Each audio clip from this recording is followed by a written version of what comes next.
Nagpabili nga si ma'am ng pinapaitan, kaya naman pumunta ako sa palengke at bumili kay mama. Nagulat nga na naman dahil nagbibideo ako, dahil hindi nga kasi siya sanay sa camera. Kaya naman may pagkahiyain nga si mama.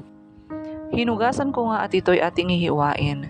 Basta nga nagpapabili si ma'am ay hinihiwa ko na.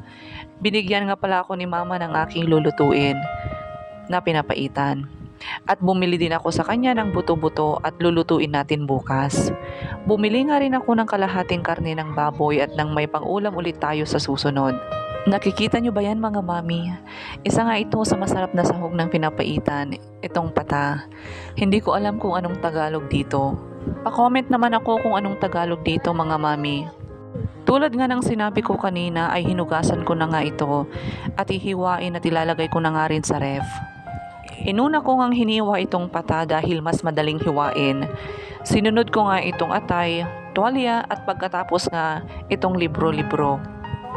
Nang mahiwa ko na nga ay agad ko nang linuto. At habang nga niluluto ko ay hinihiwa ko na nga rin itong order ni ma'am. Natagalan nga ako sa paghiwa dahil talagang tinanggal ko lahat ng mga puti doon sa may karne. Matigas din kasi yon at hindi rin mapapalambot. Kasi nga hindi naman katagalan kung iluto itong pinapaitan. Kasi nga pag iluluto mo ng matagal yung karne, mas lalong kukunat. Yung iba ang tawag nga dito sa pinapaitan ay inbaliktad.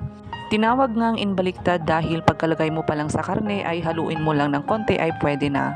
At nang matapos nga ako sa gawaing bahay ay pumunta na nga ako dito at makapagbayad na nga rin ng aming kuryente. Wala ngang tao kaya nakabayad ako agad. Tsaka naman ako dumiretso dito na sa paaralan ni Bunso. Saglit nga lang ako naghintay at yan, uwian na nila mga mami. At may assignment nga siyang hawak-hawak mga mami. Sa oras nga ito ay break time namin sa hapon. Dahil nga Friday ngayon meron tayong libreng merienda. Naikwento ko na nga noon mga mami na kada Biyernes pala dito sa aming office ay meron silang binibigay na merienda. Hindi ko nga kakainin at ipapasalubong natin ito. At nandito nga si Kuya Marlon nanonood. Pinapasayaw ko nga dahil ang ganda ng tugtog ng kanyang pinapanood. O tignan nyo naman mga mami. Mukhang sayaw na sayaw nga si Kuya. 2 oras nga ang lumipas at uwian na namin. Nadala ko pala dito sa office itong binili kong frozen sa paaralan nila Craig. Buti nga at hindi ko na naman nakalimutang iuwi mga mami. Talagang tumatanda na nga ako. Tinatawanan nga nila ako dito dahil binabidyo ko yung aking sarili. Wala din kasi akong taga-video at sariling sikap nga tayo. Minsan nga ay nagpapabidyo ako sa mga kasama ko. Shoutout pala kay Aprilyn at Myra. Maraming salamat sa pag-send ng iyong video sa akin. Sinuot ko nga lang ang aking reflectorized vest at nag-helmet at agad na rin akong umuwi mga mami. Dumaan nga ako dito sa palengke at may nagtitinda pa ngang prutas. Kaya naman bumili nga ako ng lansones. Tinanong ko nga kung may duko dahil hindi duko ang nakasulat at wala na nga daw silang bentang duko. Ang meron na nga ay sweet longkong Thailand at native. Hindi pa nga ako nakatikim ng sweet longkong Thailand.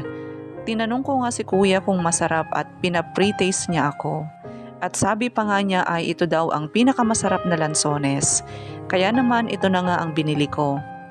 120 nga ang presyo niya at dahil nga mahilig tayong tumawad at binigay niya yung tawad kong 100. Pinili ko nga yung maayos-ayos dahil may mga itim na yung iba. Pero okay pa naman. In fairness mga mami, masarap siya. At yung buto niya ay nakakain dahil hindi siya mapait. At ito na nga ang iba pa nilang binibenta. 9:30 na nga pala ng gabing ito at nagtitinda pa rin sila. At sa tapat nga nila ay meron din isang nagtitinda pa ng gulay. Nakita ko nga itong pechay at bumili tayo. Magluluto nga kasi ako bukas ng putsero at ito na nga ang isasahog natin mga mami. Pagas na nga ako dito sa San Juan dahil mas mura kaysa doon sa amin. Syempre kung saan tayo makakatipid doon tayo. At thank you Lord dahil nakauwi ako ng ligtas. Abay napagod. Tsaka ako na kasi nararamdaman yung aking pagod pag nasa bahay na ako. Pero okay lang yun sa akin mga mami.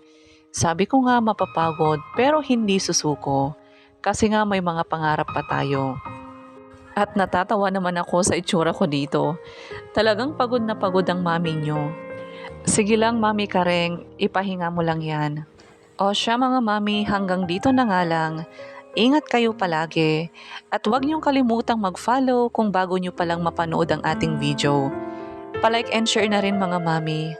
Thank you for watching!